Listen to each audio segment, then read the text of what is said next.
একদিন এই বাবুর্চি কালো চকলেটগুলোকে সাদা চকলেট থেকে আলাদা করে দেয়। এরপর তাদের দুই দলের মাঝখানে একটা দেয়াল বসিয়ে দেয়, যার কারণে একজন দাদি অনেক কান্না শুরু করে দেয়, কারণ সেই দেওয়ালটাকে দেওয়ার কারণে সে তার স্বামীকে দেওয়ালের অন্য পাশে হারিয়ে ফেলেছিল।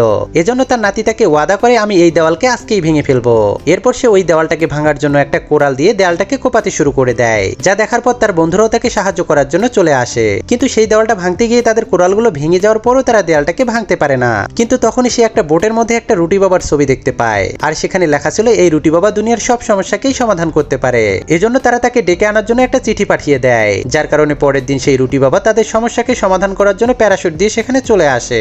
এরপর সে ওই দেওয়ালটাকে ভালোভাবে পরীক্ষা করার পর গ্রামের সব চকলেটদেরকে সেখানে ডেকে আনে। তখন সেই রুটি বাবার অ্যাসিস্ট্যান্ট গ্রামের সবাইকে একটি করে রং করা ব্রাশ দিয়ে দেয়, আর রুটি বাবা সবাইকে বলে, তোমরা সবাই এই সাদা দেওয়ালটাকে রং করে নষ্ট করে ফেলো। এজন্য তারা সবাই সেই দেওয়ালে আজে বাজে রং করতে শুরু করে দেয়। কিন্তু এরপরে যখন সেই বাবুর্চি তার রান্নাঘরে ফিরে আসে, তখন সে দেখতে পায় এই সাদা দেওয়ালটা একদমই নষ্ট হয়ে গিয়েছে। এজন্য সে ওই দেওয়ালটাকে সরিয়ে দেয়, যার ফলে সবগুলো চকলেট তাদের পরিবারকে ফিরে পেয়ে অনেক খুশি হয়ে যায়।